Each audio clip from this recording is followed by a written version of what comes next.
Hello and happy Thursday, everybody. Josh here from On the Wrong Lead. Another episode of On the Wrong Lead live here where we're going to take a look at some of the stakes racing on Saturday. And we're going to take a look at the late pick 5 at Aqueduct because, it looks like an actual real interesting sequence, even though there's no turf racing yet in Aqueduct, which, usually will start happening here in the next couple of weeks. But, yeah, we have, some interesting races, some races that have some good horses in it that maybe aren't so interesting, and then yeah, we got I think a good betting sequence, which as bettors is all we want.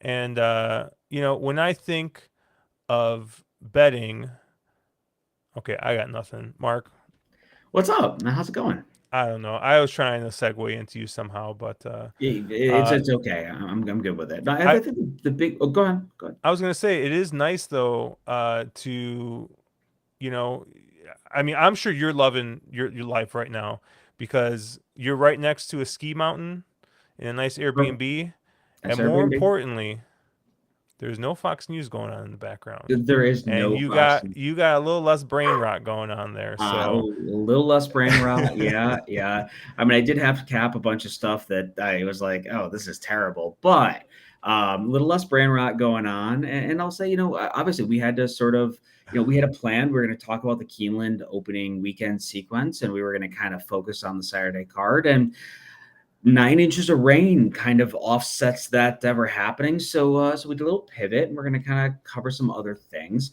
A lot of good racing going on. There'll be even good racing going on Tuesday. I guess it's good racing, but yeah, we'll talk some stuff and interesting card. So, very interesting cards, I should say. Nick Severs is asking what are we going to do without Turfway, and then I see Ryan Viega saying cry. He already misses Turfway. I posted Rejoice because the Turfway is terrible, but I mean, okay. Road Warrior says he's already got wood. Once he's ready to get some wood, but I think that would have been better. Is he getting? No, we're not going there. And Nick Seaver saying it's his favorite track and most profitable. He's very sad to see it go. But I'd be remiss if we didn't talk about wood and not introduce our next guest, Mr. Caleb Knight. There it is. He made up for it. There it is. He made up for it. No, well done. Well played, Josh. Excellent. Caleb, before we get into talking about some of this stuff, I have to ask you because people I've actually gotten a couple of DMs of people asking me this question and wanted to hear your thoughts on it. What do you think about the torpedo bats in the MLB? I think they should ban them or make you use them. One of the two. Oh, Caleb, you love baseball.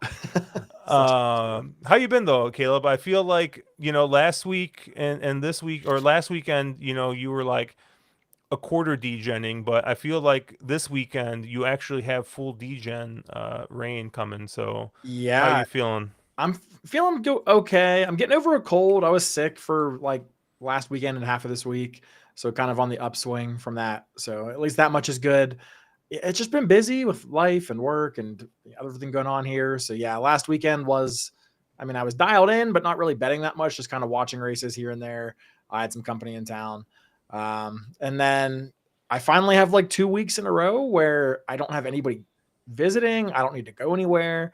So I was super excited for Keeneland and then just gutted when they had like a once in a generational storm or something come through. Unfortunately, they had to cancel or postpone anyway. Running the Bluegrass on a Tuesday where I'll be at work and can't really watch it. So a little bummed about that, but nevertheless, looking forward to a pretty good card at Aqueduct on Saturday. Like I was pleasantly surprised. I think it's competitive and the fields are big. They restarted the Naira Bets contest. I was going to say, yep. So I know one guy in West Virginia who's very happy about that. And I'm happy as well. Those are always a fun time and adds a little incentive to other cards I may not otherwise care about. We got Final Four action this weekend, so I'm excited. And baseball. And torpedoes. There you go. Yeah, I was actually, if you didn't mention it, I was going to bring it up. Yeah, Naira contests are back. And more importantly, there's actually a feeder tomorrow, Caleb. If you want some extra gamble, it's a $40. It's a $40 feeder, $20 bankroll, $20 prize pool. God only knows how that's going to work out because it's one per 15. So, and I don't even know. It's a $20 bankroll. Like, is it just win place? 5 $4 bets. Yeah, so $2 win. All right. Well, That's what they always do their feeders. So yeah, the feeders like are their low newer. roller They didn't race. have them originally, and then I think maybe in the last year or so they added the Friday feeders, which for $40, I mean, you can. It's not a bad way to kill a card if you have no real opinions to bet with real money. nope, really, it's really not. Yeah, I'm Take a actually shot at getting another qualifier on cheap, and yeah, it's and I mean those actual tournaments are great. I think we've all played in them and had a lot of fun with them. So they're a really nice way. Hey, I have a Saturday. I want to play a card, and I have a fixed budget, and it's a really nice thing. I feel like the Naira contests in particular have a good balance because it's 2-1, Yeah. right? It's a $300 buy-in, it's 200 bankroll, 100 prize pool. Whereas like don't get me wrong, like the Twin Spire stuff is great, but Twin Spires generally is half and half. So that same contest that you'd be buying in for 300 at Naira, you're buying in for 400 at Churchill. Obviously, it all gets paid out, right, via prize pool.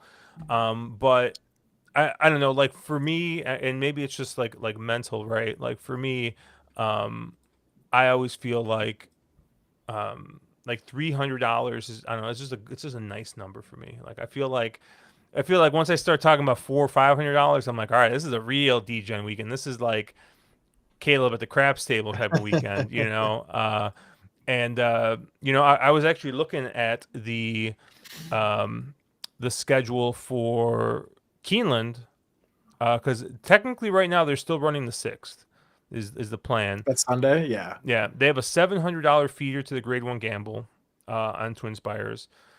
On Monday they have a $320 feeder to the Bluegrass contest, and the Bluegrass contest itself is $800. It's 400. So it looks like they have a couple of other, $250, $400 feeders there, and then like I said, they have some bigger stuff. Like the Grade 1 gamble is $3,500. But yeah, lots of contest stuff coming up. But I love these Naira contests, so really, really, really excited to. I'll probably end up jumping in that, especially if Cody Bellinger can get a double here at some point. And I think he's got one shot left at it, but. Yeah, before we jump into this week's racing, though, I just wanted to get your guys' quick thoughts on some of the racing that we saw last weekend. Caleb, I know you didn't watch any of the stuff live unless you were just a degenerate and hiding in the bathroom when you were out and about. I have last 60 weekend. years of relationships where I did that, so I But I'm curious if any of you guys were impressed, not impressed by any of the stuff last weekend. Mark, I'll start with you. Anything you saw last weekend that stood out to you? I was sort of underwhelmed, honestly, in all the races. I thought the Florida Derby was just kind of it was an okay race, but I don't think any horse that came out of the Florida Derby is a horse that I feel like I need to have on Derby Day. I think the Oaklawn race was a little more interesting. I've been a big Coal Battle fan. I think that his trainer was very kind of adamant that wasn't the setup and the prep schedule that they wanted to have him ramp for the race, and he's going to move it back to what's been working for him, and he'll be a little bit more ready to go on Derby Day. So he's a horse that I'm interested in betting on Derby Day, and I'll probably get a little bit of odds given what happened in the last race. So, but there was nothing that I saw that I was like, whoa, that's a horse that now suddenly moves way up the radar for me. I think it was kind of status quo. Caleb? Yeah, I thought some of the races were fun to watch, on the replays and whatever else when I was catching back up. But I don't know that I watched either prep and said, "Oh my God, that's my Derby horse." Yeah. Kind of to Mark's point. I think Sandman is a horse I've liked for a long time. He's had a lot of troubled trips. He's been stuck behind slow paces. He's still a green horse. I mean, even winning the Arkansas Derby, he was lugging in the stretch. Once he hit the front, he didn't seem like he really knew what to do. And Jose Ortiz, had to struggle to kind of keep him straight.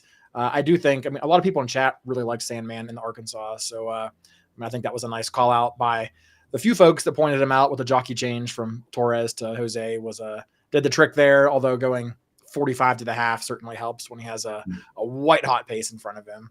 I do think Cornucopian ran a huge race for a second career start, first time stretching out. Even in defeat, it's meaningless because he can't make the Derby at this point, but I thought he ran a huge race in defeat. And then as far as the Florida Derby goes, Sovereignty had every chance to get by Tappan Street and didn't. I didn't think super highly of Tappan Street.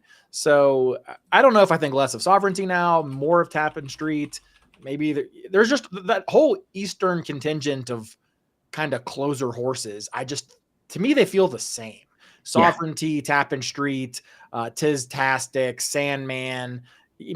I wouldn't publisher in that category, but almost publisher. Like there's all these one-run closers that are fine, but I'm just not super impressed with any of them. I think it's very overwhelmingly likely that our Derby winner comes out of California this year.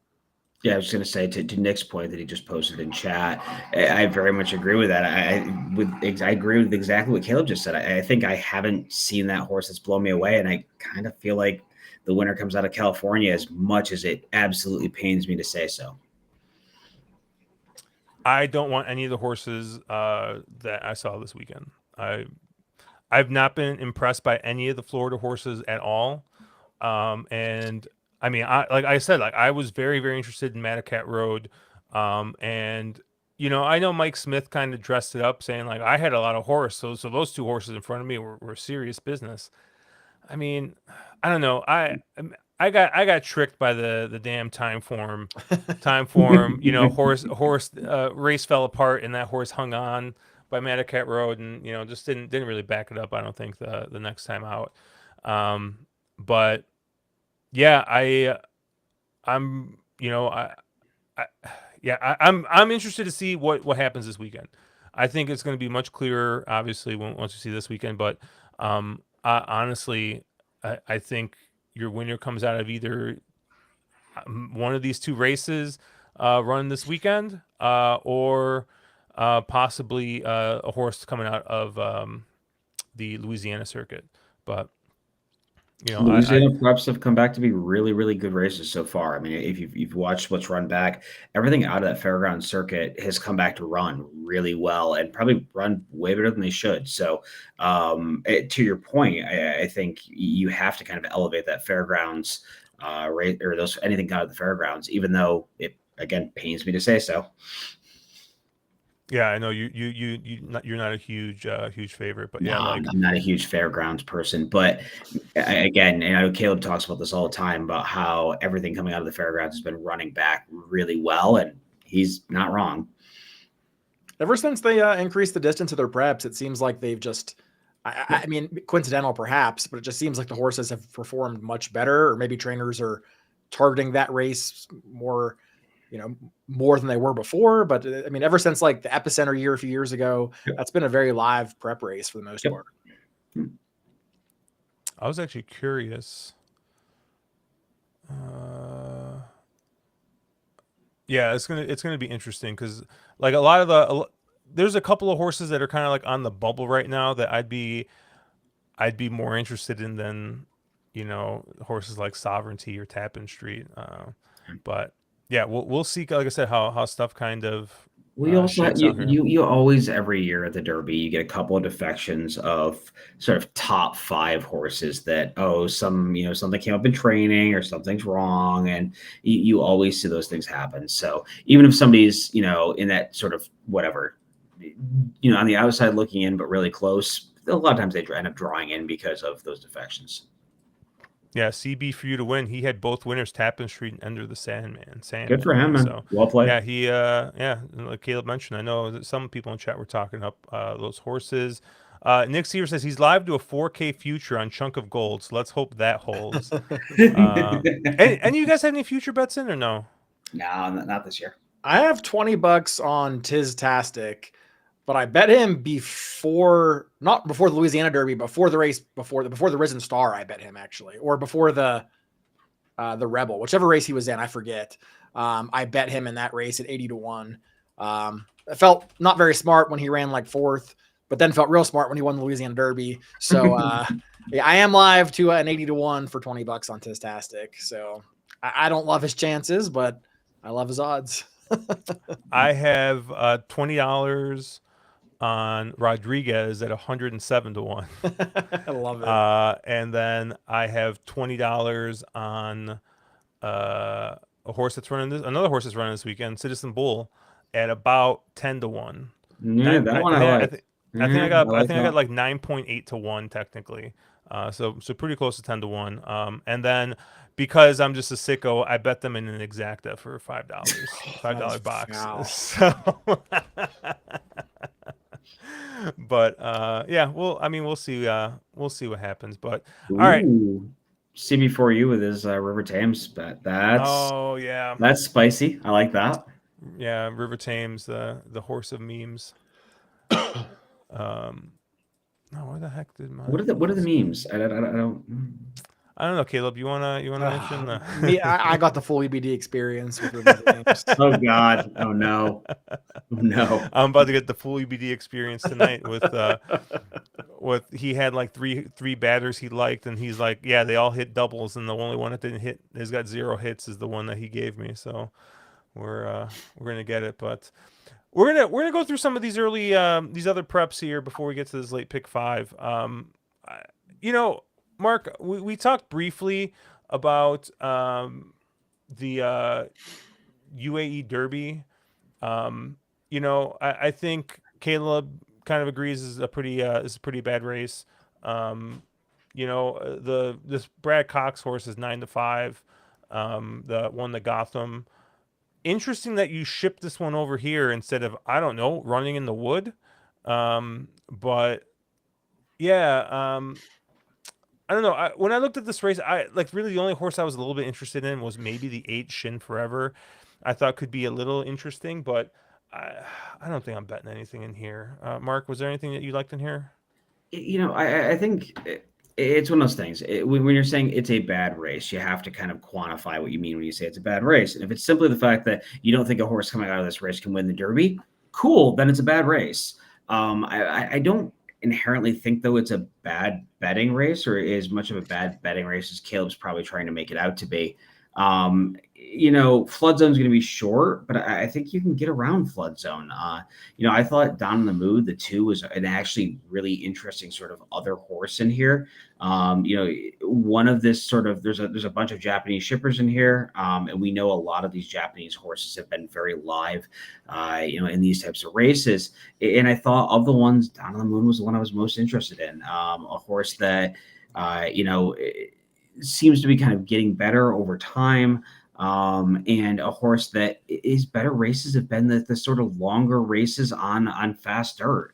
They tried to shorten him up last time out, didn't quite have enough time to get there. And in the 2 back, he caught an off track. So, again, I'm drawing a lot of lines, but I'm trying to draw a lot of lines in a 10-1 type of horse. So I thought Down in the Mood was sort of interesting in here as a horse that, of the Japanese contingent, the one I'm most sort of interested in.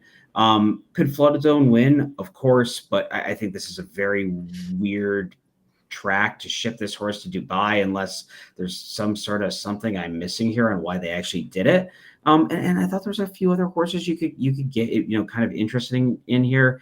Somebody like Dragon, who I think you can kind of make some excuses in that Hyacinth. And in the last race, and then the other one I was a little interested in here was Queen Azteca, who's a horse that is it won the local prep for this race. and a horse that seems to be kind of figuring things out, as she gets a little older. And I also think it's interesting to see the filly taking on the boys. I don't know how this works points wise, because normally, the Oaks has also gone to a point system, sort of like the Derby has. So I don't know if winning here, if she actually gets Oaks points or if this gets her Derby points. 100 Derby points. Okay, yeah. so she can be getting the starting gate for the Derby then if she wins this race, which would be kind of cool to see somebody finally take that route. We historically, people would, it was all when it was graded stakes. If you had the money and you had a filly, sure, why not run her in the Derby? Now it's definitely going over the point system, very much segregated that. So it'd be interesting to see somebody take a shot with somebody like Queen Azteca, and she wins, stick her in the Derby gate and see how things go. Anything you want to add, Caleb, in this race? Or No, I don't really like the Cox. I agree with all the alternatives that you guys have talked about. I mean, I like a couple of Japanese runners and through the local horses. I'll probably bet the race. I agree with Mark. I think it's a good betting race if you don't like Flood Zone, but I don't think it's a race that has a lot of talent in it. So I don't think these are good horses. Yeah, and I guess we can briefly touch on the Dubai World Cup here. I mean, Forever Young is 4-5 on the morning line. Looked really, really good winning the Saudi Cup. And I mean, honestly, that was an awesome, stretch battle between Forever Young and a turf horse and Romantic Warrior. So kudos to the connections of Romantic Warrior for taking that shot, right? We always talk about that kind of stuff like not happening, but they took that shot. Romantic Warrior is going to be like 1 to 19 or whatever in whatever race he's running in here on this card. But Forever Young, I think, is a very, very, very, very good favorite, worthy favorite in here. Price dependent, but I mean, if you're going to give me 30-1 on Hit Show, I'm going to take a shot. I mean, I am very, very high on this horse this year. I think that this is going to be one of our better older males this year. I think this is a horse that is going to be around and maybe not necessarily win like races like the Classic and things like that, but I definitely see this as a horse that's going to be running in these grade 2, grade 1s and running very well and very, very consistently. And yeah, I'll take a shot. I mean, Flo sees fit to fly over here when he probably could have had a full day's worth of races at Keeneland and stuff. And hey, he might still get him now since that everything got pushed around. But I'll take a shot at Hit Show on anything, anything resembling 20-1 or anything like that. We probably don't get it, but I mean, if that's what he's on the morning line, I'm interested to see what kind of odds that he's at currently overseas. Caleb, anything to add on this one?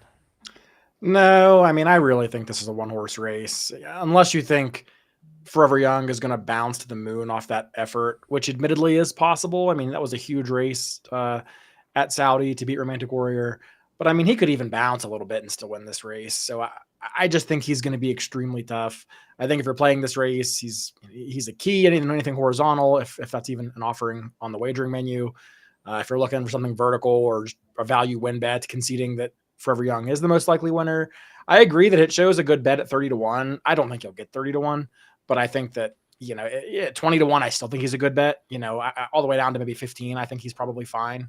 And then I think the odds on the others are pretty accurate. I probably would take Industrial Emperor and Walk of Stars as kind of my next two options there.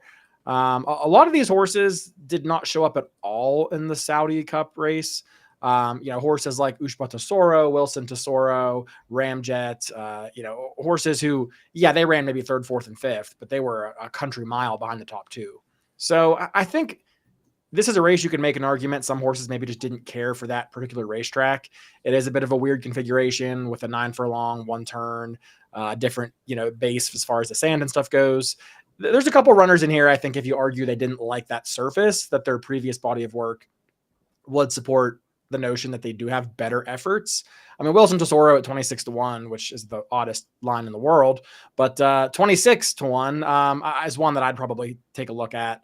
he probably can't beat Forever Young, but he was remarkably consistent up until that. He kind of always puts in his race. Seems like a horse that really does need a mile and a quarter and 2 turns to show his best stuff versus a 9 furlong 1 turn race. So he's one that if you're looking to fill out an exacta, I'd probably look to use along with Hit Show. Mark? Yeah, you guys kind of mentioned some of the top players in here. If Forever Young runs his race, he's going to be extremely, extremely tough to beat. Josh mentioned Hit Show. I mean, the morning line is just terrible there. Maybe you get 8 or 10 to 1 on that horse. He's an interesting player in this race, and I think Caleb just mentioned Imperial Emperor, who's the sort of other horse that I thought was interesting. He won the prep for this.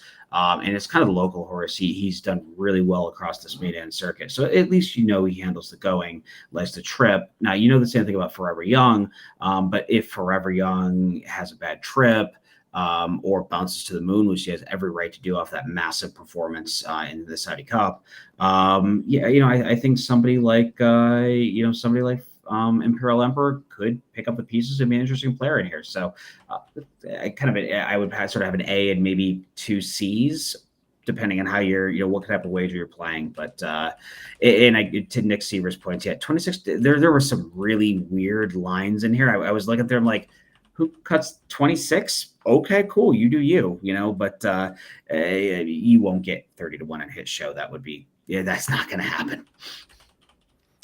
Just so you know, I decided to take a look overseas, and so funny side story, right? I'm in a Discord for a podcast that talks about FIFA or EAFC, the soccer game. I've actually done a couple of guest spots for their podcast. I actually did one just this last week, but during Cheltenham, I'd been posting my tips in there. Right now, granted, they get fixed odds. Right. And they were getting just insane prices. And I think basically everybody, like basically if I go to England at any point in the next couple of years, I'm drinking for free on numerous people because they were able to make some money off some tips on there. And so a guy actually messaged me a couple days ago. He's like, I got all this profit in my bank account. Like, come on, what's the bet? I just typed a message to him right now because I see 33 to 1 at basically all the books. I see 40 to 1 at William Hill on Hit Show. I'm like, bet this each way now. Get that in, bet it each way. Like, I think, outside of that, like, because they get fixed odds, right, they can take advantage of it. I don't think we're going to get anything like that. And like I said, each way on 30 to 1 is going to be, what is that, 6 to 1? If he finishes second. So, I mean, I think you're going to get a pretty decent price there if you got those fixed odds. But, Mark, if I know you're going to be busy, but, you're more than welcome to, if you got any thoughts and want to post some shorts or whatever on any other races. I know you're a big fan of the Middle Eastern stuff, so get that over there. Cool. Sixer saying Yoshito Yahagi before the Derby last year said, I don't come here if I think I cannot win. So, yeah, I mean, it's a good way to think, right? They're shipping their horses over and they're trying to win. The Bluegrass, unfortunately, is getting pushed to Tuesday, but I thought it would be we could talk about this a little bit. Your morning line favorite is going to be the 1 River Thames. You get 3 to 1 on Owen Almighty, 7 to 2 on Chancery McPatrick, 9 to 2 on Burnham Square. Oh, East Avenue is also 3 to 1. I don't know who's betting that horse. And then you get 20 to 1 on Render Judgment, Admiral Dennis. Actually, Caleb, I'll let you go first here. Where did you kind of land?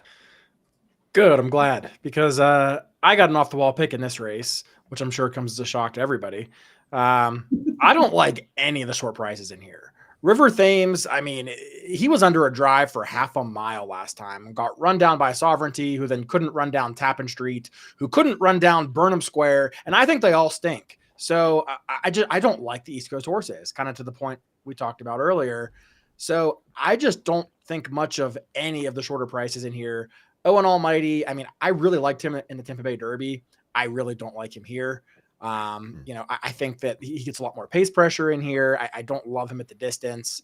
He couldn't run down John Hancock last out. John Hancock was terrible in Louisiana. Poster was terrible, not great in the Jeff Ruby.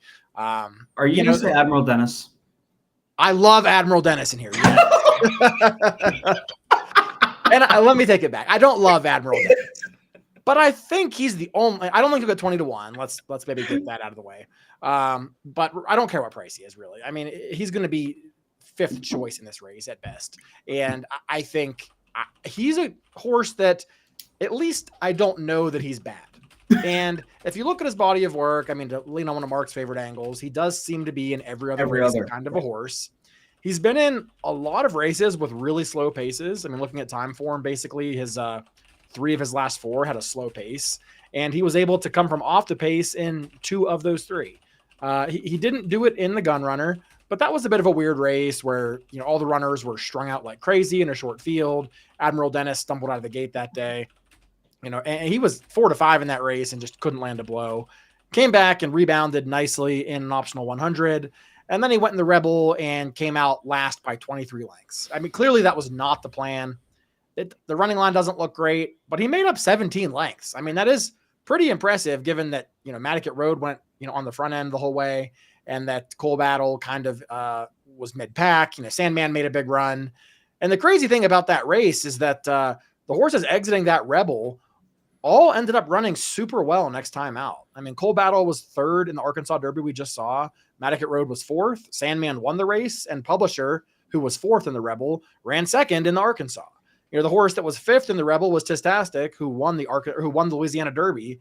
So all the horses in front of him came back to hit the board or win in the next Derby prep race. He had a terrible trip that day with a jockey who just never gave him a chance. I love Saez getting up. He's going to put this horse in the race.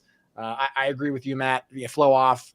I don't have the data, but in my heart of hearts, I believe that's got to be a profitable angle, especially going to Saez for a horse that clearly needs to be ridden a bit more aggressively. He's not some, push button 1-run closer. So I've just seen enough of the short prices in here. I think the Rebel was a really strong race, and similar to what someone else commented about Yoshido Yagahi, I don't think Cox puts this horse in here if he doesn't think he has a chance to win. So for my money, I want the outsider. Give me Admiral Dennis. And that's my pick in this race. I've seen enough of all the short prices. I hate how much I agree with Caleb in here, because I 100% agree with Caleb. And this has historically been proven to be a terrible betting angle when the two of us agree. So no, I can't believe you're on Admiral. I never would have guessed that in 100 years. No, I kind of have the same take you do. Like, there's a lot of horses in here I think have been exposed at either they don't like the trip or they're just not really that good. And this feels like, I don't know, like the C tier prep. It just doesn't feel like there's anybody in here that I'm really excited to bet. I mean, River Thames was the horse that I was like, oh, I've been really interested in that horse. Was trying to make excuses, and I'm like, no, this is a horse that every time they stretch him out, he just gets worse. Like, I don't think he wants to go this far, and he's, I think probably the most interesting player in here, and I think everybody else is pretty easy to pick holes in, So unless you just straight up draw a line to the Fountain of Youth, which maybe you do, but why are all these horses shipping away from Gulfstream where you could have run in the Florida Derby, which I don't think was that stacked of a prep. So no, I think I think my take is sort of you go elsewhere and you go to somebody like an Admiral Dennis. I don't think Brad Cox is just sticking this horse in here for the sake of it. It seems like an interesting spot. Has the pedigree. I think he should stretch out fine. It has a little bit of an every other pattern. And does he need to take a massive step forward? Yeah, he does. But of anybody in here that I think can take a step forward, he's the one that can. I don't know what's happening in my world right now. Mark is on a 20-1, and I'm on a 7-2. Like, what in the world is going on here? I agree with you, Caleb. Like 90%. I've seen enough of horses like River Thames and Burnham Square, and Owen Almighty. Where's the candy ass trip button? And maybe I'm reading too much into it, but the one horse I feel like I can give another shot to is going to be another horse coming out of that Tampa Bay Derby, and that's Chancer McPatrick. Um, I'm going to give him another shot based off the fact that it was his first run off the layoff. And I mean, I just feel like that pace was, I don't know. I feel like there's going to be a little bit more pace in this race here. They're stretching out, the other half furlong here. I just think that this might set up a little bit better for him, especially second off the layoff. And I mean, honestly, I think if he runs back to any of his like faster races, I think he fits in here. So I'm giving him one other shot in this race. I'm not super excited about it, but like, yeah, I don't want anything to do with like East Avenue or Burnham Square or River Thames. The only one I'm really gonna give a shot to would be Chancer McPatrick in this race. And even then, I'm not like it's not a super high confidence play for me. And I mean, like I said, it's 7-2, right? I'm not exactly sticking my neck out, so it's probably a race that maybe I'll play horizontally, but it's not like I'm gonna make a win bet or anything on Chance McPatrick. But I think he's the one that I like the most in here of the short prices. Yeah, I mean, I think I have seen enough of him. I don't think some of his 2-year-old races were that good, but I also sort of suspect him to be the favorite actually. But I do think we'll see. There's a horse in here that I could use, but I mean, and it's gonna the horse Josh kind of just trashed, but never at 3-1. East Avenue is the one kind of wild card in here to me. That his 2 races, the first 2 races of his career, were phenomenal. The Breeders' Cup's a throwout. He fell on his face out of the gate.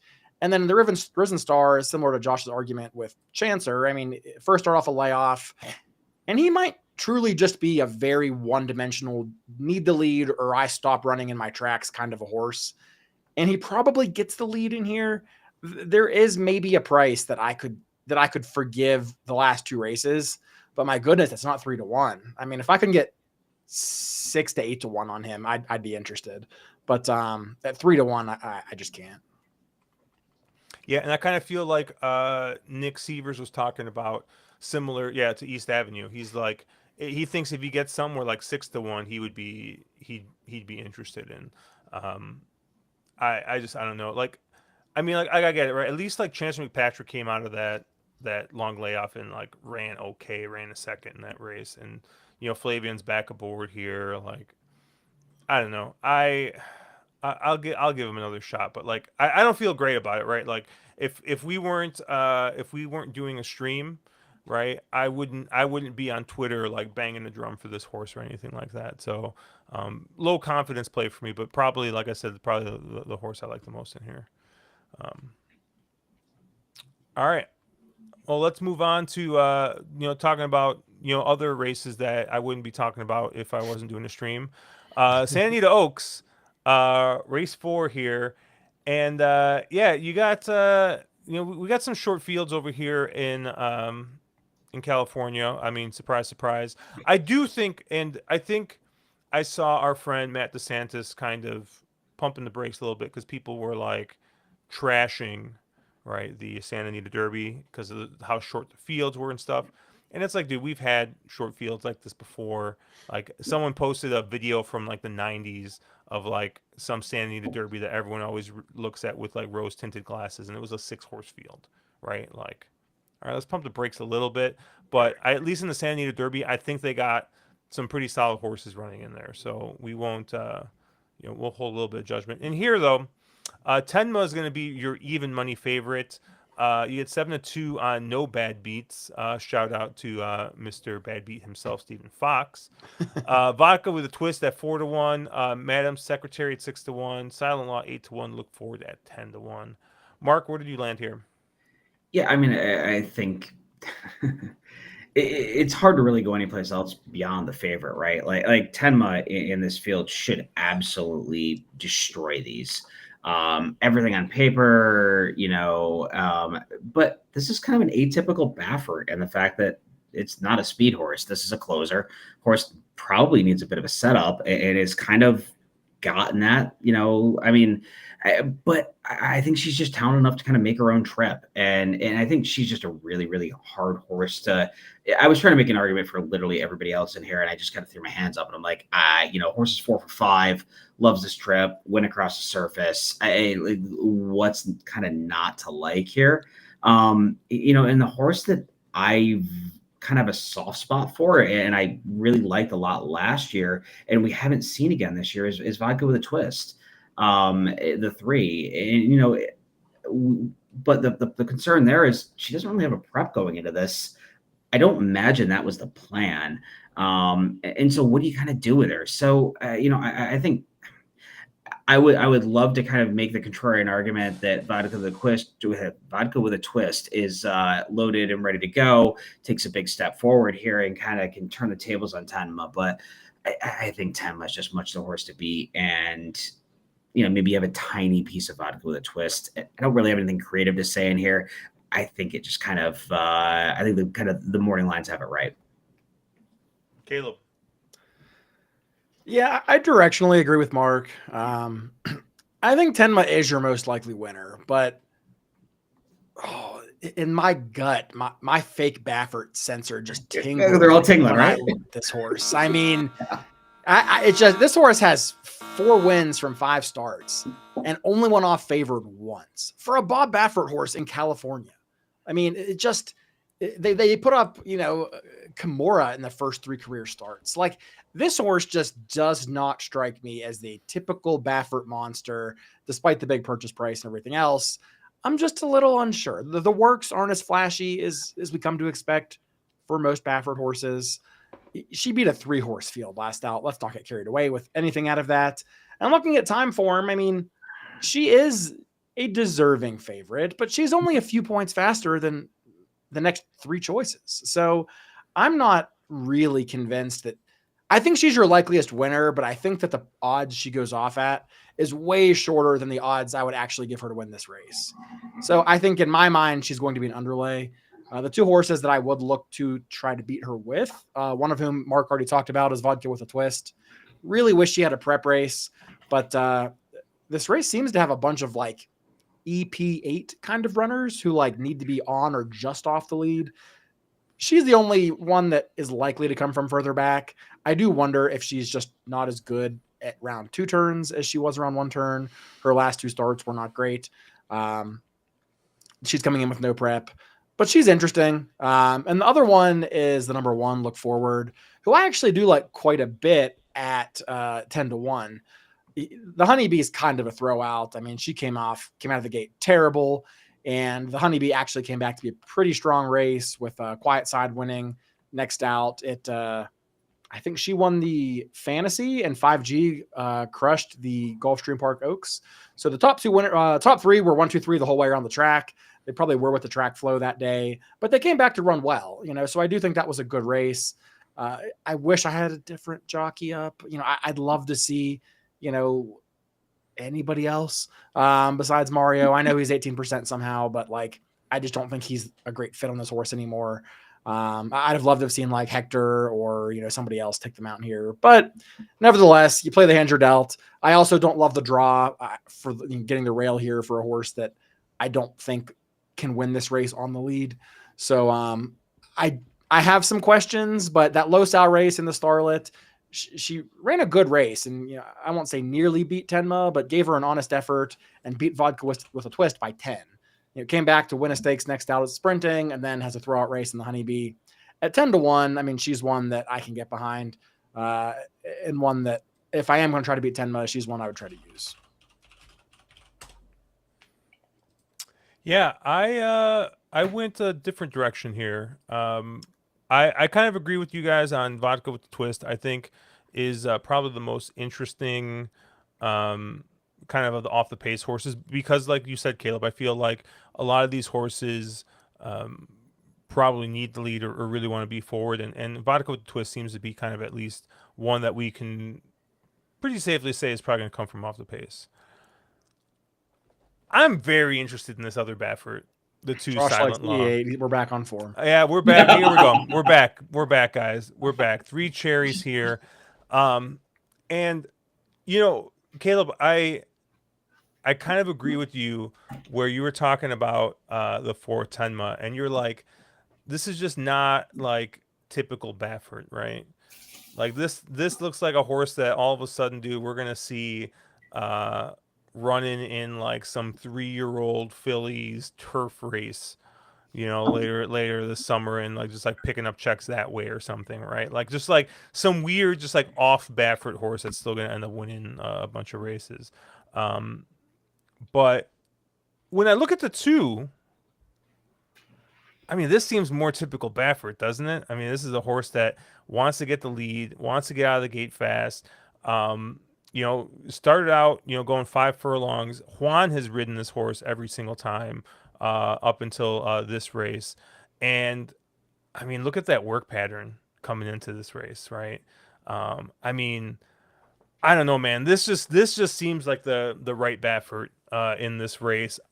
I mean, 8-1. Like if I could book that now, I would send it. But yeah, I don't know. This just seems more typical Baffert type, right? This is a horse that it seems like they've stretched out kind of slowly, right? And like this is a horse that's shown 5 furlong speed, right? So, I mean, this is a quick horse. I mean, they went 21-3 going 6, right? This is a quick horse. And I don't know. I think the stretch out is probably going to be really good for this horse because I mean, this is just going to be your fastest horse early, and we know how that Santa Anita track can get. Maybe there's a shot that the rail and the track just kind of carries this one around. So I'll take a shot with the 2 Silent Law, and of the rest, I think Vodka with the Twist is probably the horse I want. So I'm AB that way. David Barista saying these are not the Bafferts that you're looking for, Jedi Mind Trick. So I like it. I did like this little interaction where Sixer earlier said, he said, when in doubt, King Kenny. And then Matt C. When in Sheldon Russell, doubt. Oh, I feel that. Yeah. All right. And then, we got race 10, which is the Santa Anita Derby here. And we kind of talked about, hey, we got a five horse field here. But I think you got 3 pretty legit horses in Journalism, Citizen Bull, and Barnes in this race. I don't think this is not a great betting race by any means. And honestly, they have Journalism as a 6-5 favorite, and they have Citizen Bull at 9-5 on the morning line. And like once again, I wish I could book that 9-5 right now. Like I said, we'll see what happens this week, right? But everything I've seen so far this year, I mean, my mind hasn't really changed. I think Citizen Bull is my Derby horse as of right now, but things will change obviously after this week. Is another horse, right? We were talking about prototypical Baffert horses. I mean, look at this, the way this horse is working. I mean, he's got those 6 furlong works in there, and then just shortens up those 5 furlong. I mean, 58-2. My goodness. So yeah, Citizen Bull's the only one I need here. And yeah, I think it is going to be, if this horse runs how I think it is going to be, my kind of my Derby horse. We'll see how stuff goes working into it, but yeah, I think this is a legit horse. So I'm excited to watch this race. I'm not really excited to bet it because it's hard to get excited for 9-5 on the morning line when it's probably gonna be closer to like 6-5. I could probably see both Journalism, Citizen Bull right around that 6-5, 7-5 range. But Caleb, what did you think? Yeah, I have nothing creative in this race. I prefer Journalism to Citizen Bull, but I think they are a clear-cut top 2 in this race.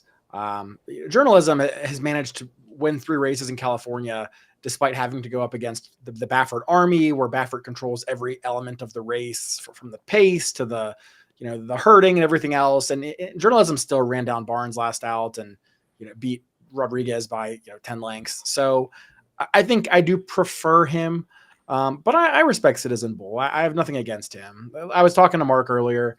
I think with Citizen Bull, I'd like to see him overcome a little bit of adversity. I do think his Breeders' Cup Juvenile was kind of handed to him when East Avenue didn't break. And then the only pace pressure he had was from his stablemate Gaming, who didn't really do all that much and has gone on to be kind of not very good. The RB Lewis was fine, but again, he beat stablemate Rodriguez by 3 lengths, who Barnes just beat by 10 lengths. So, or whose Journalism beat by 10 lengths, excuse me, although Barnes did too, I guess. So I don't know what to think of Citizen Bull just yet. I need to see more out of him before taking him at 9-5. Barnes is the wild card, I guess, who is extremely highly thought of, sold for 3.2 million, but I wasn't impressed with his San Felipe. Arguably he'll improve second time going long, but honestly, I'm more curious to see how Baffert decides to negotiate this race from a tactics perspective, because it does seem like Citizen Bull and Barnes are a little one-dimensional in the sense that they both like to be right up on the lead. It's hard to think that he's going to send them both out there to battle. So I kind of wonder, with Citizen Bull likely already being in the Derby and Barnes needing the points, I mean, does he play any games there? I don't know, but all that to say, I prefer Journalism in this race. Nothing too creative. Yeah, very much agree with Josh. Kind of spot on my take. I think Citizen Bull at this point in time is my Derby horse until proven otherwise. I know everybody's playing the game of that Baffert's going to play games, is going to try to make something happen so Barnes get the points to get in the Derby gate. I just think of the Bafferts I've seen this year, I think Citizen Bull is the most talented. And he just likes to win. I realize he's a little bit soft on figures relative to some of the others, but I think he has every right to take a step forward here. Second off the layoff. So Citizen Bull's my horse here. If you're forcing me to take a stab, if I'm I think any of the three could win, but I much prefer Citizen Bull here. And let's give a shout out to John Sheriffs for finally a California trainer being smart enough to just enter horses in these races for free money, because it's literally free money, even if you run last and next to last. Yep. I mean, thank you. Dude,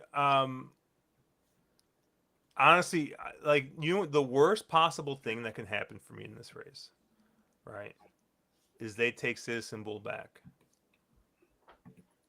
That's absolutely the worst possible thing that can happen to me in this race, because not only is he going to lose, right, if they take him back, but stupid Josh is going to be like, well, they took this horse back, right? That's why he didn't run well last time out. So my opinion is not going to change with this horse, right? Yep. Because they're going to try new tactics, yep. And I'm going to lose all my money come that first Saturday in May. So please take Barnes back. Don't take him back. But look, Caleb, please tell me you're going to have at least a tiny amount of money going through Westwood, just on jockey alone. That would be the ultimate Tiago horse. Oh no. Tiago at 70-1 in the Santa Anita Derby. Really though. Oh goodness. Anything else in this race you want to talk about? And by the way, to David Barista's comment, yes, I think that's a perfect spot for Cornucopia to reappear. I thought Pate Mile. Could. Yeah, they could go that direction. Depends what they think distance-wise. And again, I'm not a trainer, so yeah, either spot would be a good one. I think he'll be a handful no matter where he shows up. I was very impressed with his effort. I was very impressed, yeah. Yep. All right. Well, we got this late pick 5 here at Aqueduct. All right, we're going to start race 9, going a mile and the 8th, and the Gazelle. It's a grade 3 race here for fillies 3 years old and up. And, Mark and I were talking beforehand, and he and I see these first 2 races completely different. I have a feeling that Caleb's going to see these races more like I do, because you got an even money favorite in the 2 Ballerina d'Oro. Caleb, how much money are you going to have through this 2 Ballerina d'Oro? Well, if Mark gives me a loan, then I'll have $0 going through Ballerina d'Oro. You're going to have all your money going through Ballerina d'Oro, huh? No, I'll have 0 money. Okay. The horse is fine, right? I mean, she's fine. She's plotty. She's it might be a bad enough field she can win, but come on. I mean, she just runs in place. I mean, she couldn't pick up a step on the Queen's MG, who admittedly got vanned off last time, but LaCara's not really any good either. I mean, like that was not a good race in the Devona Dale. You know, the race 2 back, I mean, actually was kind of okay, but again, I just don't think she's very talented. I think she's very plotty and very much going to be a pace casualty in this race because I didn't really see a whole lot of speed in here. Which is kind of why, Josh, I assume I'm lining up with you more than Mark on this take, but I kind of like the 3 in the race. I thought this horse has a good chance to be controlling speed, has improved in every start, finally caught a fast track last out at Aqueduct and just ran away and hid it by 15 lengths. Is bred absolutely to get this distance, with a gun runner out of an Empire Maker mare. So, needs to, continue to step forward. But I thought that Vanilla Sunday is a horse that I was pretty high on in here. I'm curious, am I more up with you or am I more with Mark on this take so far? I have a big old A next to the 3 That's Vanilla what I Sunday. thought. But and you want to know what's funny is this is like all the stuff I hate. I hate so much about this horse. I see Todd Pletcher coming out of a maiden race, an Aqueduct maiden race, right? I see Manny Franco aboard. Oh my goodness, I just want to vomit. But yeah, no, I think Vanilla Sunday is definitely going to be in here, and it's got a good shot at being controlling speed, depending on what the one late night call does with Tyler. I like to ride dirt bikes Connor aboard. And honestly, the other horse I used, and maybe I'll JJ simp myself here, with the 4. I thought the 4 early on was really the other horse I wanted to use in this race, mostly because I do think if something stupid does happen on the front end, I don't want a horse like the 2 coming from way off of it, right? I want a horse like the 4 early on, who's probably going to be sitting 2 lengths off the lead, maybe, right? And is kind of more of a presser type. I thought the maiden race looked really good. Ran fine in that Virginia Oaks. I don't know what really was in that race, right? It was the first running that they did at the Virginia Oaks. Like, yeah, the figure on Brisnet came back pretty slow. And JJ is not exactly riding very well to start this year. So yeah, I just thought that the 3 is gonna have it all its own way on all her own way on the front end, and then yeah, I thought if I want anyone else, I'm gonna use a 4 here, shipping up off those kind of last 2 races. So Caleb, you're not going to use Ballerina Oro with the double baby Z pattern there? Geez, okay. No, I think with Ballerina Oro, this is a horse that has the definition of dirtied up form. You toss, I mean, a horse broke her maiden on turf. I get that, but I don't necessarily know if she's a must run on turf kind of horse. I think she's probably versatile enough, but you can kind of draw lines to those 3 turf horses, 3 turf races, assuming that's just not the surface she's best on. And then Tyler Gaffleone is probably the worst jockey in America. So cross a line through the Devona Dale. I think if you look back at her Demoiselle, where she was going a little bit further, that's a fairly decent race. She didn't run terrible in that effort. Maybe she is a little plotty and maybe she's a bit of a grinder. And yeah, she doesn't run into a huge amount of, it doesn't get a huge pace set up here that's going to move her massively forward. But I didn't really think anybody else in here was a massive standout. I just felt like this was a race where there was no one else I was super interested to bet. I mean, you guys are all making a case for, a last out Todd Pletcher maiden breaker. I mean, okay, sure. Could Vanilla Sunday win? Of course. But I think Ballerina d'Oro is, of the horses that have some real on track experience, the most interesting one, at least for me. And I also think that Dylan probably keeps her a little closer than what her running lines have been. I think, if you look at like time for and pace projector, it looks like she's going to be coming out of the clouds, but I really wonder if that's just a factor of some really suspect rides and some sort of weird trips. And if she's the kind of horse that can be a little more tactile, can be a little more forwardly placed, maybe she is a bit of a grinder. But if she's a bit of a grinder and you don't, start her out, 20 lengths out the back or whatever she was, in that, it got a couple of her races where she's starting out 6, 10 kind of lengths back. Maybe she's the kind of horse that she doesn't need to be have that crazy turn of foot or to be super tactical. So I just think she's the horse to beat here. I didn't really like anybody else in the race. Maybe I ended up on her by default, but you can pick holes in her. And I totally get where both you guys are coming from, but I think she's just the horse to beat in here. You hear that, Josh? If you just throw out 4 for 5 races, including the one that she won, then she looks good at even money. Exactly. I mean, it's pretty easy, actually. Cross out the turf races and the races where she was too far back, and all of a sudden it's like, wait a second. But in seriousness, I'm so bothered by her Devona Dale because she was in that race. It wasn't like she was a country mile back, and she still lost ground. I mean, in the second half of the race, she was just completely flat. I mean, and that's what bothers me about her more than anything else.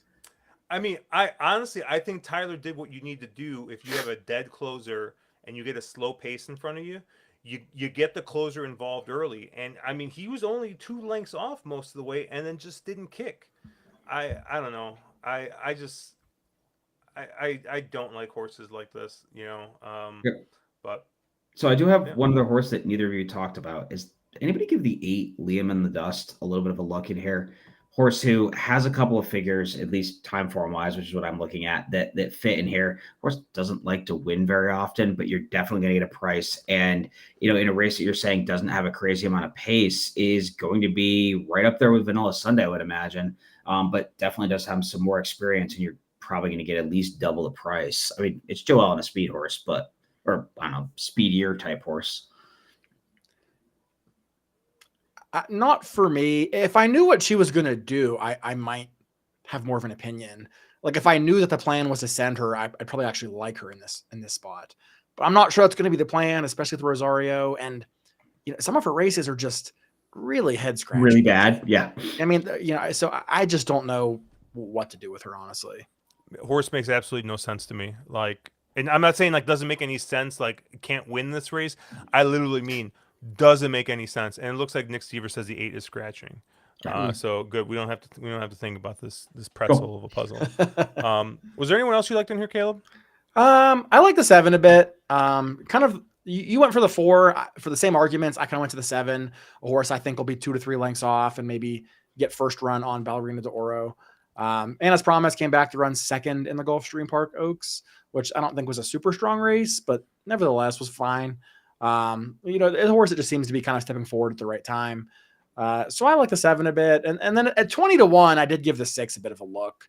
The one, granted, the form is terrible. The comeback race was awful, but Dutrow, he's winning at 32% for a reason. He's not just putting this horse in here off of a last place finish by 30 lengths because he wants to embarrass this horse. I mean, clearly there's some type of intention here, and it doesn't show up in the workouts because they're awful. It doesn't show up in the most recent race because it's awful. But everything about this horse is so awful that I'm almost wondering, if there's not something that it's not on paper that we're just not seeing. Because, I mean, the results of the first 2 races as a 2-year-old were pretty good. And that win at Indiana Grand, admittedly, came back not fast enough to win this race, but given the time that race was run, it's as fast as what other horses were running at that time period or even faster. So with a step forward, I mean, a squint and a blink maybe, but not really. I mean, for me, like I said, I like Vanilla Sunday and probably Pure Beauty the second most. The 6 would be a C at best. All right. Let's move on to race 10, the Carter Grade 2 7 furlong race. Mark, I'll let you go first so we can get the chalk out the way. Wow. The disrespect. I landed on Quince Brew. Shockingly here. I thought both these first two races looked just kind of chalky, and I think both of the last 2 races out of Quince Brew should kind of destroy this field. Horse should again, get a very similar trip to both the last out efforts. It sits just, on or just off the pace. And I thought they were both really decent races. If you're going to make an argument that, yes, they were both at Laurel. Yeah, they were both at Laurel. But honestly, if you followed any Aqueduct winter racing, it's not been the best racing product. So I don't really know if Laurel's that big of a downstep. I just landed on Quince Brew, and I didn't really get super creative in this race. Again, much like the last race, do I love the two? No, but do I think? I just didn't feel like there was other options, other directions I could go that I was super interested in. So I'll just loan A the two. Caleb? Yeah, I don't mind the two. I mean, she'll probably be an A for, he'll probably be an A for me. I'm usually highly suspect of these horses. Horses who fire monster races off of layoffs, especially at Laurel Park of all places. Very suspect normally, but I'm not 1,000% sure this horse will actually go off as your favorite. And if it does, I don't think it's going to be a short favorite, because I do think a horse like Maximus Meridius is going to take a lot of money. And I think the big thing for me in this race is comparing horses that are good at 6 furlongs versus horses that are good at 7 furlongs. I think that extra furlong is often a huge deal that a lot of people tend to just kind of glance over and assume it's all a sprint race. But for me, I think that's a big difference. And I don't like Maximus Meridius going 7 furlongs, whereas a horse like Quince Brew already winning at 7 and cutting back for a mile, I'm not worried about it with him. So between what I anticipate to be the two short prices, I like Quince Brew, Full Moon Madness, another one who seems to be much better going 6 versus 7, 0 for 4 at 7 and really hasn't hit the exacta, but has done much better going 6 furlongs. So for me, a horse that is kind of unknown at 7 furlongs, but has been in good form lately is the number 1, Crazy Mason. And I'll concede this horse is going to be kind of dependent on the pace, which doesn't seem to be super hot in here, which is why I do think Quince Brew has a good chance. But if you look at time form, Crazy Mason has actually improved his speed figures in 9 consecutive starts. That's actually incredible. That's 9 starts across 4 circuits, Monmouth, Delaware, Tampa, and Aqueduct, and rattled off 2 wins at Aqueduct. Including, most importantly, his last 2 races have been significantly improved. He closed last time against a slow pace and was able to get up pretty comfortably. The 3rd place horse came back to win.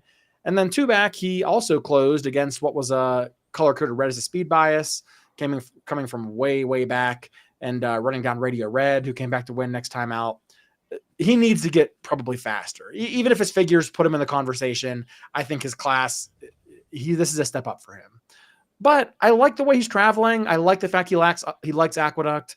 He runs like a horse that 7 furlongs will be just fine. I mean, he's done it well at 6.5. And he's one that just continues to step forward. Greg Sacco's barn's having a really good meet right now. And you get one of the top local pilots in Manny Franco, who in all likelihood will get the horse into the race a lot earlier than a guy like Eric Cancel. So for me, I don't know that he gets the pace he needs, but I do think that Crazy Mason is a really interesting horse in here who might even be a little bit overlooked. Did it pain you to say that Manny Franco is one of the top local jocks? Was that? Well, it didn't feel good. Yeah. Did it a little? Okay, good. Just checking. Yeah, I'm using the 2 horses I think Caleb just trashed in the 4 and the 7. Maxim Meridius, I think the toboggan figure is basically what I think is doing a lot of the work for me. I mean, when wire to wire in that toboggan going 7 furlongs, is got 1 win in 2 seconds and 4 starts going 7 furlongs. So I think he's fine going 7 furlongs. And I'm gonna cross line through the Parks race just because it's Parks. Granted, I get that Pennsylvania bred non-winners of 1 allowance at 1 to 9, Parks. 1 to 20, and he lost. Some people just don't like run. Some people just don't like that Parks. I mean, this horse has also won at Parks, so I don't know. But yeah, I'm gonna give Maximus Meridius another shot because there's no jockey better on the lead, in my opinion, than Joel Rosario. But there's also no jockey for some reason who hates being on the lead more than Joel Rosario. So hey, maybe he'll get on the lead and he'll remember that, hey, I'm actually good out here. But no, Full Moon Madness I thought made a bit of sense as well. I thought it was a little bit more of a versatile type. Granted, right, has not hit the exacta in 4 starts, going 7 furlongs. But I mean, his Nashville was okay. Going back a couple years ago, and that's a mile race. And I think he's just a horse that's kind of coming in here in some good form with that grade 3 win last time out. And yeah, I think he looks pretty good in here. Um, I was really just trying to get around this 2 Quince Brew because like Caleb said, I just am very suspect of these Mid-Atlantic horses that have these flashy numbers and good form coming here to New York. And Aqueduct to me reminds me a lot of Parks, where it's just kind of a very unique dirt surface. Some horses just don't like it, and I don't want to take a real short price on a horse that's never run here at Aqueduct. So I'm gonna go ahead and I'm gonna fade the 2 Quince Brew, but I'm not being super creative. I'm using basically the second and third choice in the 4 Moon Madness and the 7 Maximus Meridius. Anything else in this race you guys want to talk about? Cool. The sooner we get out of there, the better, so you guys can stop beating me up. Mile and a quarter race here. The Excelsior going mile and a quarter on the main track for 4-year-olds and up. And your morning line favorite is the 3 Batten Down. Shout out to the Joliet OTB, where we cashed on that horse in, what was it, the Ohio Derby. Derby. Yeah. Massmac at 5-2, Croupy at 4-1, Phileas Fogg at 6-1, and then you get double digits on everybody else. Mark, where did you land here? Oh wait, no, you already picked the chalk in the other race. I guess I'll go first here. I honestly, this looks kind of similar to the other race where I see Batten Down in here. He's going to be short price. He's 2-1. I'm a little skeptical, mostly because I think he's going to be up against it pace wise in this race. I think that there's a lot of speed signed on here, and I think this is a horse that's kind of shown us that if he doesn't get the lead, he's just not winning. I mean, the mine shaft, right? He just basically ran around in a circle and collected a 4th place check. You look at the Jim Dandy, granted he was a long shot in there, but kind of did the same thing, just ran around in place in 3rd place. And really the only time this horse has really shown any type of ability is when he's on the front end. And he just, I just don't see it being super easy for him in this race. I think you got a horse like the 6 Phileas Fogg, who's going to be showing some speed. The 7 Mama's Gold is also going to be showing speed. And on top of it, you also have the 1 Film Star, who maybe not necessarily going to be on the lead, but is going to be pressing that pace. So I just think that there's quite a bit of speed in here. I do think it sets up for a horse like the 8 Massmac, with just such a great local jock in Manny Franco aboard. But I mean, I think this is a horse that's 4 years old and has kind of got that upward trajectory, right? Where I feel like 4th off the layoff, those last 3 races, he's just kind of progressively taking a little bit of a step forward. I'm not really worried about the distance here with this horse. With Vino Rosso obviously by Curlin on the top. So I think that there's plenty of distance pedigree in here. So I like the 8 Massmac. And then, I mean, when I think about plotters and going a mile and a quarter, I mean, Croupy I think makes a bunch of sense, right? I mean, his Suburban last year, right, going that mile and a quarter at Saratoga. I think this is one of those horses that probably actually wants distance, right? So I like this horse going longer, and especially because he's going to be coming from off of it. So, those are going to be my 2 A's. I'm going to use the 4 and I'm going to use the 8 here. Caleb, who are you going to use? Yeah, so Josh, I agree with you about Mass Mac. I think he's your likeliest winner. I hope Batten Down stays in the race because I am completely with you on that. I think he's a need to lead horse who is way too slow to get to lead in this race. I think both Mama's Gold is extremely fast, and Phileas Fogg with Kendrick Carmouche up and only one way to go is likely to be sent as hard as he can go as well. Batten Down is probably the third fastest speed horse in this race, and we've seen time and time again. If he doesn't get the lead, he just can't win. I think he's a takeout reducer in this race. So for me, I hope he sticks in. I think Mass Mac just trips out. I think he gets that first run. I think he's not going to be near the lead, but he's not going to be 1,000 lengths back. He loves Aqueduct. I mean, 4 wins in a second from 5 starts here. His speed figures put him, squarely in the conversation. Just a lot of things to like here. Krupe, one you mentioned, I went back and forth on. I ultimately couldn't quite get there simply because his last races were all, I mean, you have to really go back, like you said, to the Suburban to find, a winning effort. And I guess he ran fine in the Brooklyn as well, perhaps. And even in the Whitney, although that race maybe didn't come back as strong as we thought. But it just seems like his last 3 or 4 have been bad. And maybe you can make excuses. But for me, I just never thought he was that talented. And I think people tend to over upgrade plotters in fast paced races.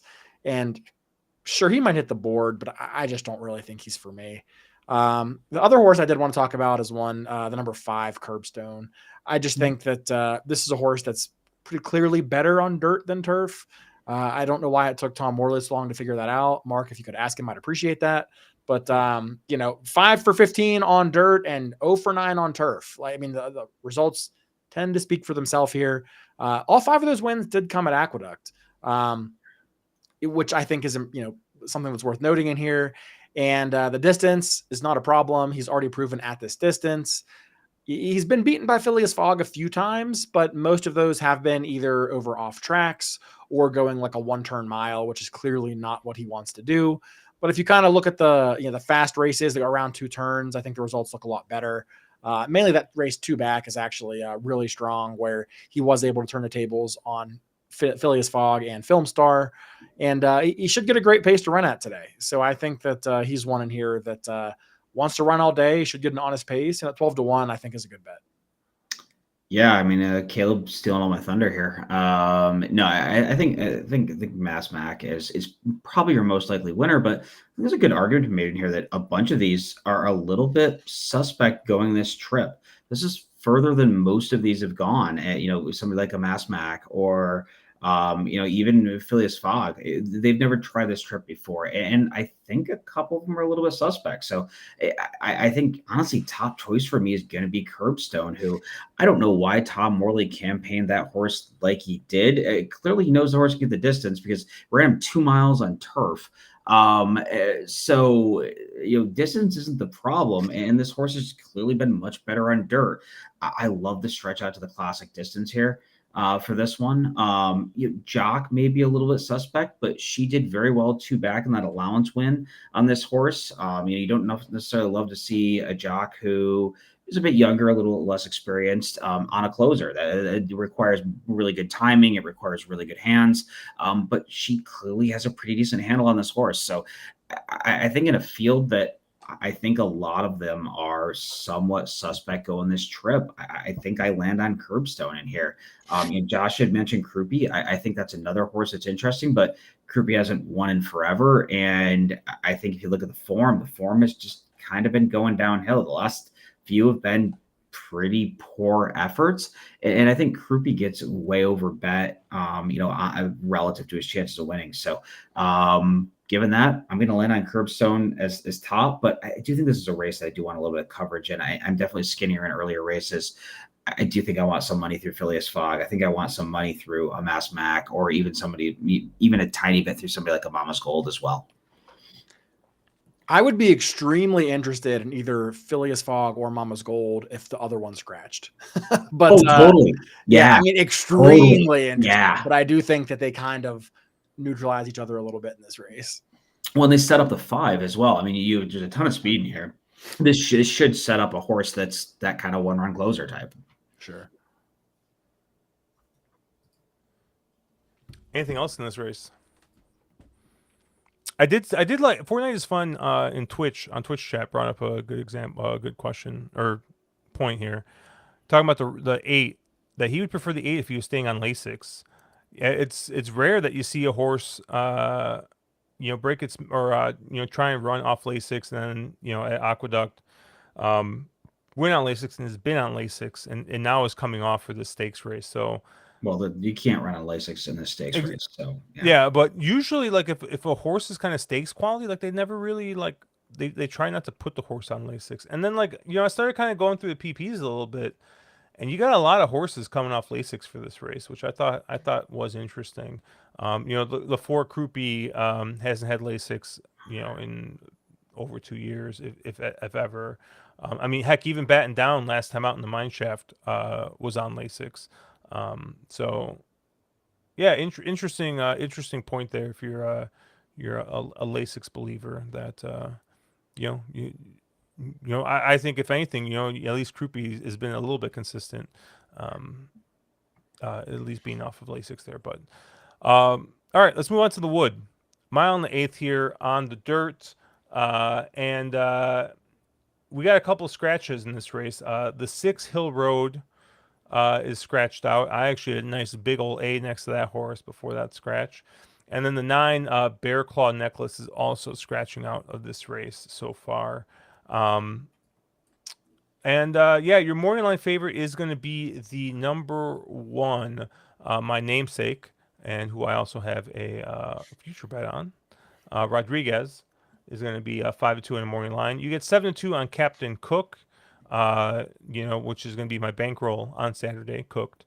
And then you get Grande at 5-1, Sand Devil at 8-1, and you get double digits on everybody else. And I see some of these prices probably come down a little bit with the scratch of Hill Road, who was 9-2 on the morning line. Caleb, where did you kind of land here? Yeah, in this race, a couple of thoughts for me, I think. I think there's a lot of speed, and I didn't want a horse that is going to be on the front. So if a horse is like Rodriguez, horses like Sand Devil, some of the longer prices in here, I'm just not super interested in. Even with the cheap speed scratching out with Bear Claw Necklace, I just think there's too much pace pressure in here for anyone to really take it gate to wire. So for me, I also didn't like.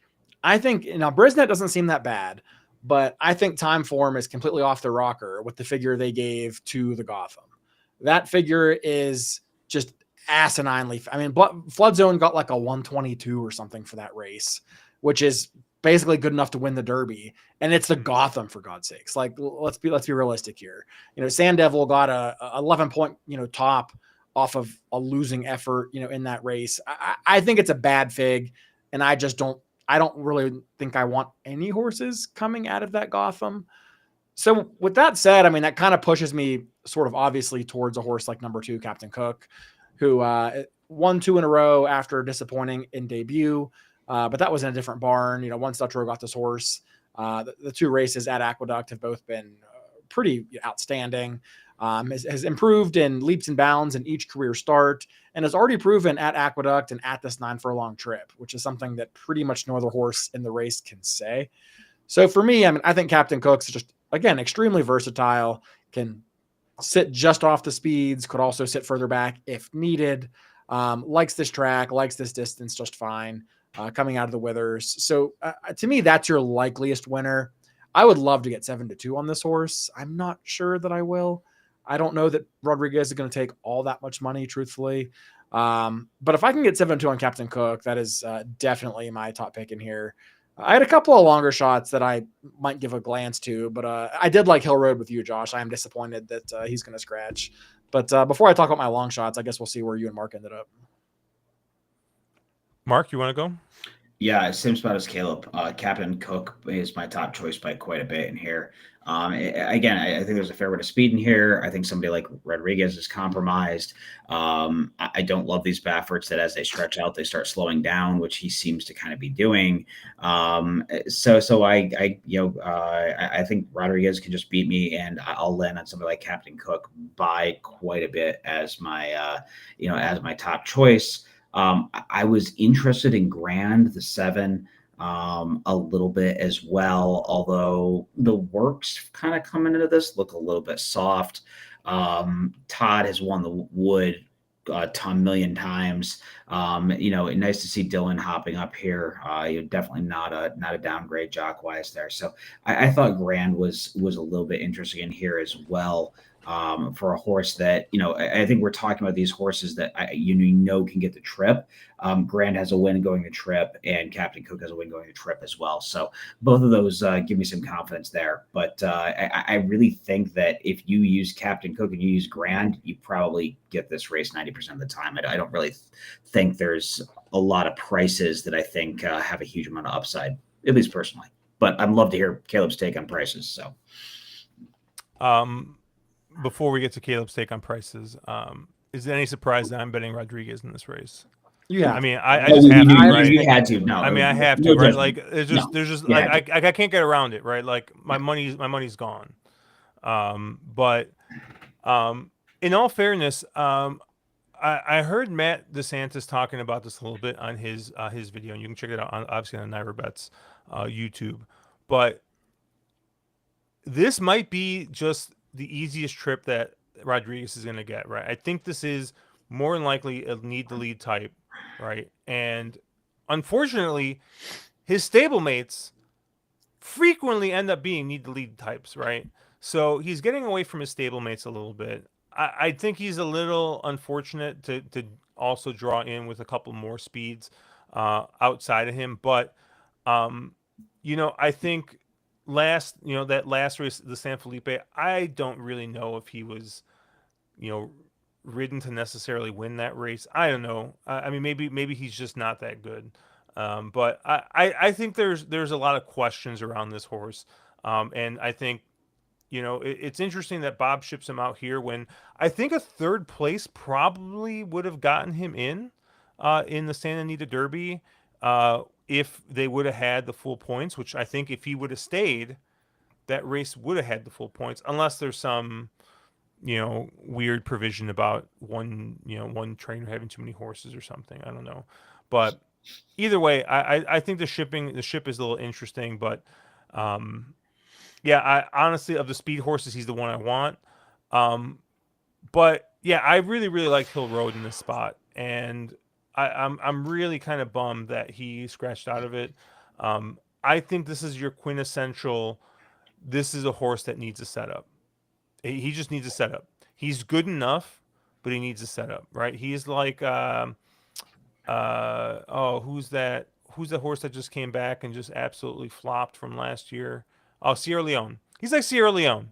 Probably a good horse, but needs a setup, right? Doesn't get a setup, and he's just not that good. And I think this was the race where he was going to get the setup he needed. So it's unfortunate to see him kind of scratch out of here. So the horse I had as a B was actually the 11 Statesman. That was my original B. I thought that I'm like I said, I'm looking for horses coming from off the pace. I tried to make a case for McAfee, but I mean that Gotham, Caleb, you've already extolled the virtues of the Gotham, and the Fig came back really, really fast, but I don't really know if there's anything in that race. So I'm kind of staying away from Gotham horses a bit. So I thought Statesman is kind of being a new face in here, a horse that's coming off 2 straight wins. Maybe a horse that's going to like a little bit added distance here. Empire Maker obviously likes to run a little bit longer. And yeah, I thought that this maybe be a horse that moves forward a little bit with a little bit added distance. And then the number 12, Omaha. Another horse that I think is going to want to be coming late. And, I think hasn't necessarily, I mean, the Virginia Derby, I don't know. Brisnet is having like disagrees, I think, on the fractions, because they have that 45.5, but they don't really have it as that fast of a pace. What is Timeform? Does Timeform have that coded as red? They do not. They have it just neutral. I mean, they went 45, and they don't have that coded as red, right? So there was something wonky with that race. Mark? It's dirt at Colonial. I would not trust those internals at all, and I would not trust any figures out of that race at Agreed. all. I just Yeah. think that's And they're using Speed this. ran 1-2-4 in that race. I mean, the reason, not to steer your thunder, Josh, but that was one of the horses I liked. Prices in here because he's the only horse to close in that race. Yeah. The Speed held together despite the fraction. So yeah, I'm with And- you. But yeah, go on. And that's exactly what I'm saying. It's like I'm looking at this horse, right? I'm looking at and like I said, it's one of the things that I look at on Brisnet, and these 1C, 2C numbers, right? Generally, like if you're seeing double digits, that means that Brisnet is like, hey, this was a fast pace, right? And like you see 45 and 1, and you see +2, +6, which is basically just maybe a little above standard, if anything, right? It's like not even above standard. Like I think, to me, if you're in that 2 to 5, 6 range, it's pretty normal. I wouldn't call it fast. Like maybe it's a hair quick, but it's nothing crazy, right?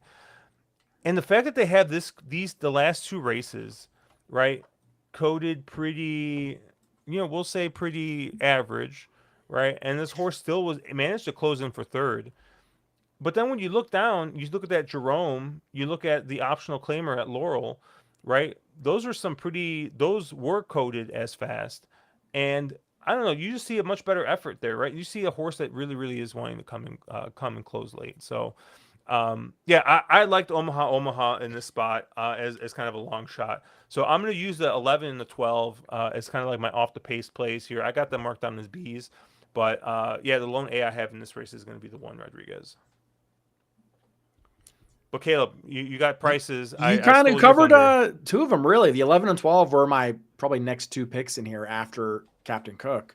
So I guess we're probably not getting 15 to 1 and 30 to 1 on those horses, given what we just talked about. But I like them both for all the reasons you mentioned. Don't need to go on much longer about them. I am curious. I mean, did anyone look at the 8? I mean, this is a horse that literally has done nothing wrong. It's a Brad Cox horse, and it's 12 to 1. The figures are slow. The horse is one of the slowest horses in the race.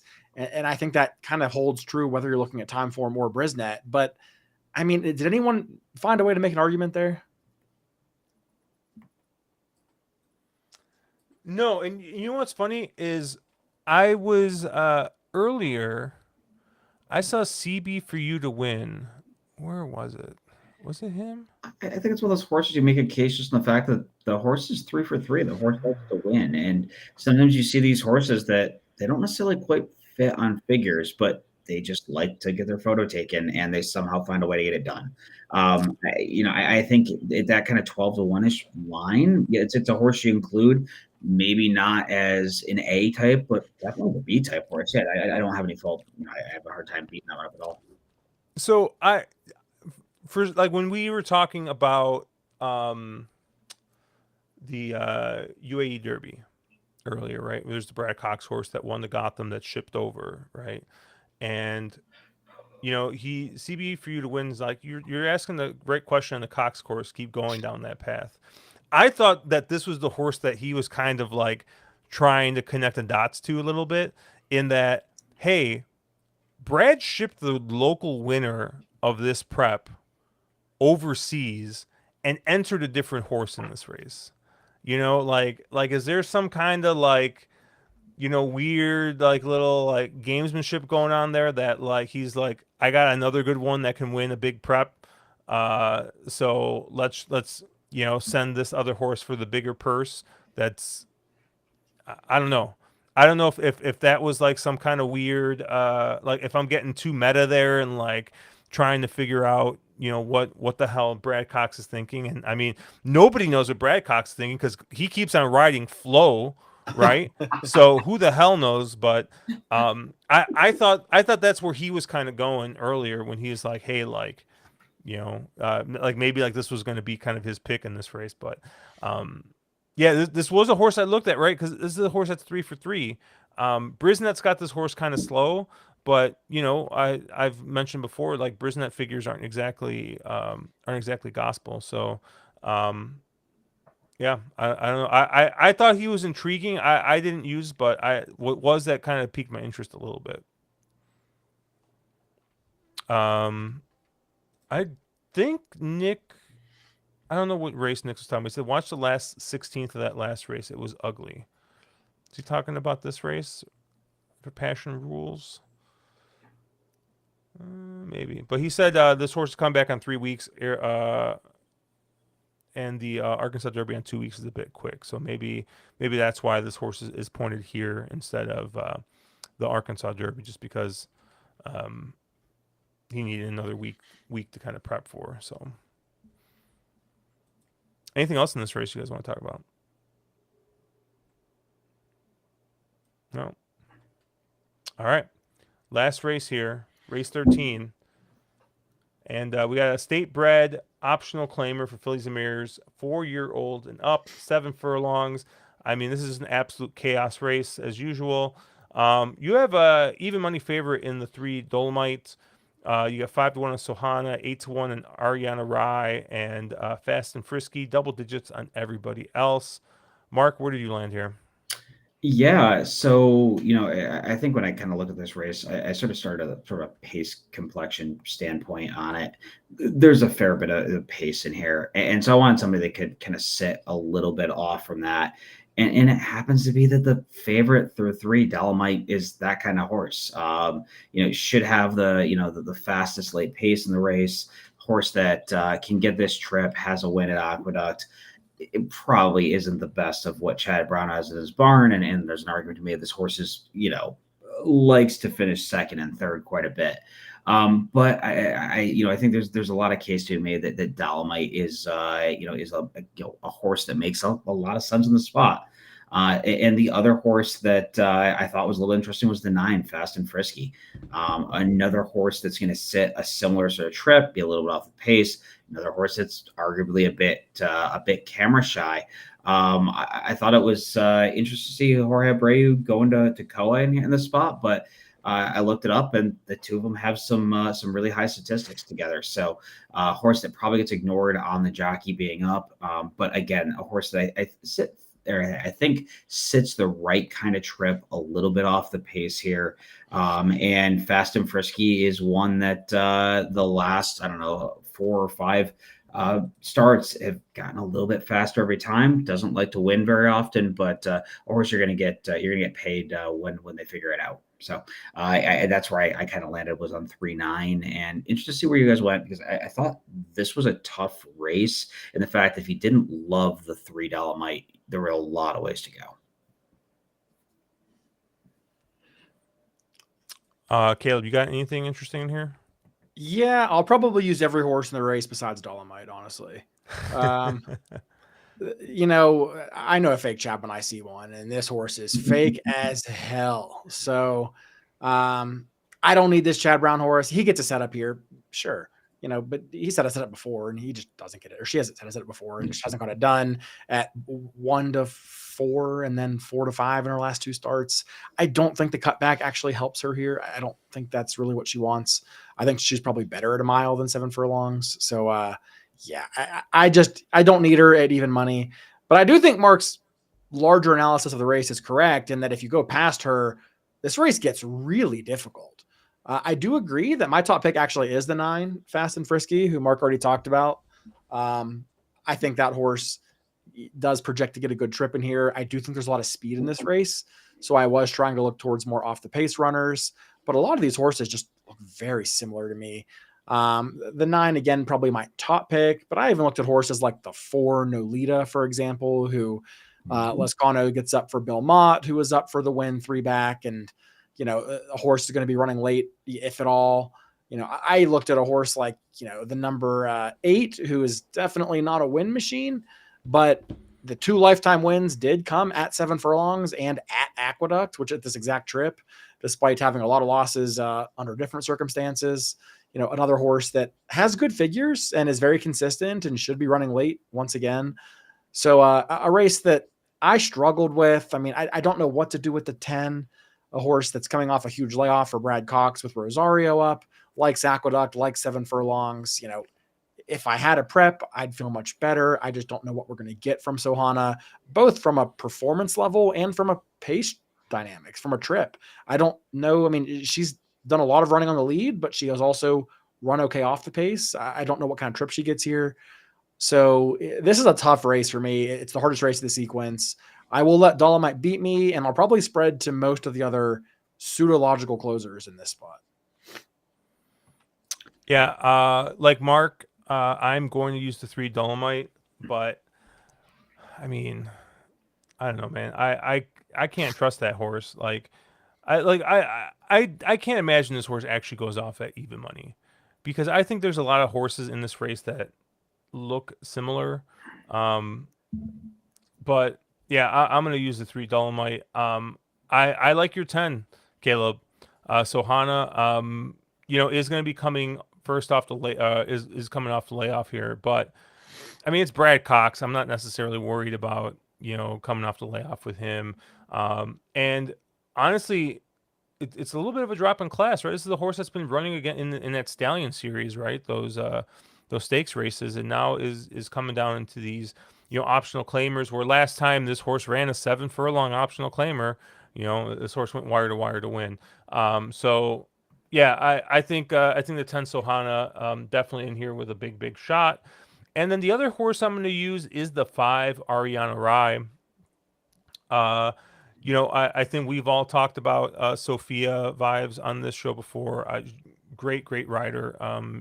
She's very good, and yeah, I think this is a horse that has shown speed, and maybe it is kind of a kind of hidden need to lead type. I mean, her 3 wins have been when she's gotten the lead. So kind of looking inside, I don't necessarily know if there's anybody that's faster than her. So, kind of maybe give her the nod as going to get the rail and probably going to be the speed on the rail. Um, Figs look a little slow on Brisnet. I don't know how they look on time form, but at least, this is a horse that's won in open allowance, coming back and has one in state bred allowances as well. So, um, I think this is a horse with a bit of talent here. I like Sophia on this horse. So yeah, I like the 5 Ariana Rai. I'm gonna use the 3 Dolomite as well, and then I'm gonna use the 10 Sohana. Fortnite is fun. He says that he thinks 10 is a legit contender. Nick Seavers mentioning Barry and Chase are both on the 9, so that horse looks like he's going to be 4-1. Oh yeah, and Nick Seavers saying 1-5 and 4-5 for the last 2 races for Dolomite. Anything else you guys want to talk about in this race? So, any of you guys give the 11 a bit of a look? I mean, probably sits the same trip as the 10. Just as fast on time form. And Lane Luzzy and Lisa Lugovich have gotten they're like 20 something percent together.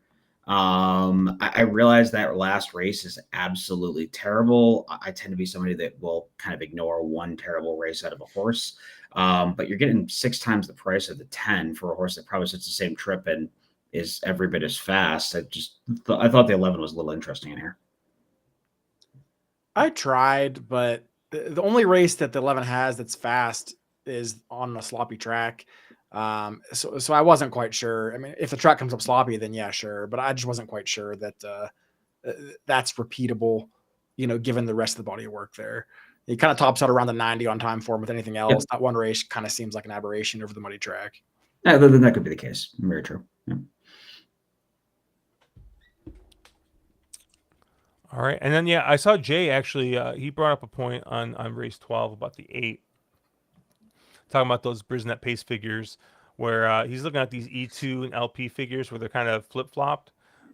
So he thinks he thinks the horse is just a little too slow because of the way that these kind of flip flop. Yeah, I think when you see those kind of big changes, it generally has to do with the way the race flowed. And like I said, if you kind of look at the 1C, 2C numbers, right? Fairgrounds 1 mile race going 24 and 3, 48 and 3 was coded very slow, whereas the Oaklawn Park race going 23 and 1, 46 and 3 was coded very fast. So that's probably why you see the difference in the pace figures on that horse. But yeah, I mean, that was a lot of races. We probably broke some type of speed record for us to get through that many races in that amount of time. So Caleb, you're going to be around this weekend and being a degenerate. I will be, yes. Oh goodness. So you can catch Caleb in every single horse tourneys and or live money contest on Naira Bets and Twin Spires. He'll be in every single pick five in every major racetrack That's running. right. Yeah. Cross I'll have to, country, coast to coast, like Dubai, continent to continent, you know. yeah, I'll have to dig out that screenshot of you that says never let me skip a pick five again. And then Mark, you're going to be skiing this weekend, so and out of I don't know, you're not at home. You're in a different state. So Yeah, I I don't know mean, what you're going to do. last sort of ski weekend for the year for me. So after this, I'll be back to a little bit more of a normal schedule. But yeah, skiing this weekend. Still may dabble a little bit. Actually, this aqueduct sequence is really good, so I might sketch it out and then just fire it in when we're taking our lunch break and go from there. Cool. Well, thanks everybody for watching. Make sure you like and subscribe. Check us out at ontherwronglead.com, at wrong_lead on Twitter. I am at Cherry Drink. Mark is at Two Turns. Caleb is at Caleb WVU. We'll have another episode of You've Got to Be Shot-Tinning Me up tomorrow night. And then obviously there's an episode of Drank and Champagne up where we talk about Friday's late pick 4 at Aqueduct. We talk a little bit about the new Netflix show that's coming out regarding horse racing and yeah, a lot more. So check all that stuff out. And good luck everybody. Have a good weekend. Let's make some money.